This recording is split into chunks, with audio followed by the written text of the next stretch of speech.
വർഷത്തിൽ ആദ്യത്തെ ദിവസം തന്നെ അണിഞ്ഞൊരുങ്ങി നമുക്കൊരു കല്യാണത്തിന് അങ്ങോട്ട് പോയാലോ? ചീതുട്ടിയുടെ പുത്തനുടുപ്പും പുത്തൻ പോയൊക്കെ വെച്ചിട്ട് നല്ല സുന്ദരി കുട്ടിയായിട്ട് നിപ്പുണ്ടേ. ഇപ്പൊ വേണമെങ്കിൽ കണ്ണു നിറച്ച് കണ്ടോ, 10 മിനിറ്റ് കഴിയുമ്പോൾ ഇവിടെ എല്ലാം കൂടെ വലിച്ചു പറിച്ച് കാട്ടിക്കളയും. ഞാൻ ഈ കറുപ്പില് വെള്ള പൂക്കളുള്ള ഉടുപ്പാണ് ഇട്ടേക്കുന്നത്. ഇത് നമ്മളെ വിലക്കുറവില് നൈറ്റ് മേടിച്ച കടയില്ലേ, അവിടെ നിന്ന് മേടിച്ചതാണ്. എനിക്ക് ഭയങ്കരമായിട്ട് ഇഷ്ടപ്പെട്ടു കേട്ടോ. കല്യാണത്തിന് പോകുന്ന സ്ഥലത്ത് ഞങ്ങൾക്ക് ഇവിടെ വീട്ടിൽ നിന്ന് ഒരു 3-4 മണിക്കൂറത്തെ യാത്രയുണ്ട്. അതുകൊണ്ട് തന്നെ ഞങ്ങൾ രാവിലെ 7 മണിക്ക് ഇറങ്ങിയതാണ്. ഒരേ ഫ്രെയിമിൽ 2 മുഖം കിട്ടാൻ ഭയങ്കര പാടാണ് കേട്ടോ പിള്ളേരുടെ. നമ്മൾ പോകുന്നത് നമ്മുടെ സ്വന്തം മയിൽവാഹനത്തിലായോണ്ട് അച്ഛന് കാക്കി വിട്ടിട്ട് കളിയില്ലേ. അമ്മ ഇവിടെ ഒരുപാട് പൂക്കൾ ഒരുമിച്ച് പൂത്തൊലഞ്ഞ് നിൽക്കുന്ന ഒരു സാരി കൊടുത്തിട്ടുണ്ട് കേട്ടോ. വീട്ടിൽ നിന്ന് ഇറങ്ങി ഒരു 2-3 മണിക്കൂർ കഴിഞ്ഞപ്പോൾ എല്ലാവർക്കും വിശപ്പായി. എന്നാൽ പിന്നെ ഒരു ചായയും വടയും കഴിക്കാന്ന് വിചാരിച്ചിട്ട് അതും കഴിച്ചിട്ടാണ് ഞങ്ങൾ യാത്ര തുടർന്നത്.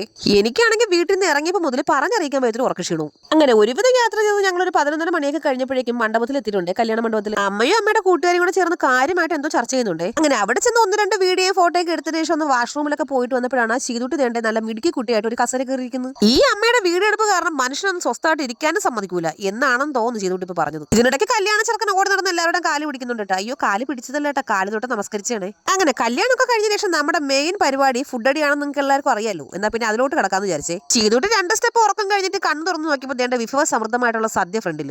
ആക്രാന്തം കാരണം വാരി വലിച്ച് കഴിക്കുന്നതിനിടയ്ക്ക് എത്ര കറി ഉണ്ടെന്ന് എണ്ണാൻ പറ്റില്ല. വേണമെങ്കിൽ നിങ്ങൾ എണ്ണിക്കും കേട്ടോ. ചീതുട്ടി ചോറ് കഴിക്കുന്ന കാര്യത്തിൽ താല്പര്യ കക്ഷി അറിയാത്തതുകൊണ്ട് ദേണ്ട ഒരു പഴം എടുത്ത് കഴിക്കുന്നുണ്ട്. അങ്ങനെ പായസം കൂട്ടി ഒരു അടിപൊളി സദ്യ കഴിച്ചിട്ട് പുറത്തിറങ്ങിയപ്പോഴാണ് ദേണ്ട നമ്മുടെ സബ്സ്ക്രൈബർ ഓടി വന്നിട്ടുണ്ട്, സൗമി ചേച്ചി. അങ്ങനെ കല്യാണമൊക്കെ കഴിഞ്ഞിട്ട് തിരിച്ച് വരുന്ന വഴിക്ക് നല്ലൊരു 1-ാം തരം മഴയും പെയ്തിട്ടുണ്ടായിരുന്നേ. വീട്ടിൽ നിന്നപ്പോൾ മഴയും വെള്ളപ്പൊക്കെ ഒരുമിച്ച് എന്ന് പറഞ്ഞ അവസ്ഥയായി. മീൻകുളത്തിൽ വലയിട്ടിട്ട് പോയത് കാര്യമില്ല, ഇല്ലെങ്കിൽ മീനെല്ലാം കൂടെ ഒഴുകിയല്ല അറബിക്കടലിൽ എത്തിയാണ്. നമ്മുടെ ഈ ഗ്ലാസിന്റെ കെറ്റിലില്ലേ, അത് ഒരുപാട് പേര് റിവ്യൂ ചോദിച്ചിട്ടുണ്ടായിരുന്നു. അടിപൊളി സാധനമാണ് കേട്ടോ. നമ്മുടെ കിച്ചണിലേക്ക് ഇതൊരെണ്ണം മേടിച്ച് വെച്ചാണുണ്ടല്ലോ പൊളിക്കും. ലിങ്ക് ഞാൻ ഈ വീഡിയോയുടെ തൊട്ട് മുകളിൽ കൊടുത്തേക്കാം. അതിൽ ജസ്റ്റ് ഒന്ന് ക്ലിക്ക് ചെയ്ത് കയറി കഴിഞ്ഞാൽ നിങ്ങൾക്ക് ഈ സാധനം മേടിക്കാമേ. ചില ഫോണുകളിലൊന്നും ഈ ലിങ്ക് വർക്ക് ആവില്ല കേട്ടോ. ഗ്ലാസ് കെറ്റിലിന്റെ അകത്ത് ദേണ്ട ഒരു കുഞ്ഞു ഗ്ലാസും കൂടി ഉണ്ട്. അതിനകത്താണ് തേയിലപ്പൊടിയും പഞ്ചസാരയൊക്കെ ഇടുന്നത്. അതുകൊണ്ട് തന്നെ ഈ തേയില വെള്ളത്തിനകത്ത് നമ്മുടെ തേയിലപ്പൊടി ഒന്നും വരത്തേയില്ല, നല്ല ക്ലിയർ ആയിട്ട് കിട്ടും കേട്ടോ. ദേണ്ട കണ്ടില്ലേ, ഗ്ലാസ്സിൽ വെള്ളം ഒഴിക്കുമ്പോൾ നമ്മൾ അരിപ്പേന്ന് അരിച്ചെടുക്കുന്ന മാതിരി ഒരു തരി പോലും ഇല്ലാണ്ട് കിട്ടുന്നത്. എനിക്ക് ഈ ഗ്ലാസ് കെറ്റിൽ ഭയങ്കരമായിട്ട് ഇഷ്ടപ്പെട്ടെ. ദൂരെ യാത്രയൊക്കെ കഴിഞ്ഞ് വന്നിട്ട് നമ്മൾ വീട്ടിലിരുന്നിട്ട് ഇതുപോലൊരു കട്ടൻ ചായ ഇട്ട് കുടിക്കുന്നതിന്റെ സുഖം ഉണ്ടല്ലോ, അതൊന്നും വേറെ തന്നെയാണ് കേട്ടോ. ചൂട് കാരണം ഇപ്പൊ ഇടനാടി വരെ എന്താണ്. ഇതിനിടയ്ക്ക് ഇന്നലെ ഫ്രണ്ട്സ് മൊത്തം ന്യൂ ഇയർ ആഘോഷിക്കാൻ പോയ കണ്ണൻ തേണ്ട നനഞ്ഞു കുളിച്ച് കയറി വന്നിട്ടുണ്ട്. അപ്പൊ എല്ലാവർക്കും tata bye bye, see U.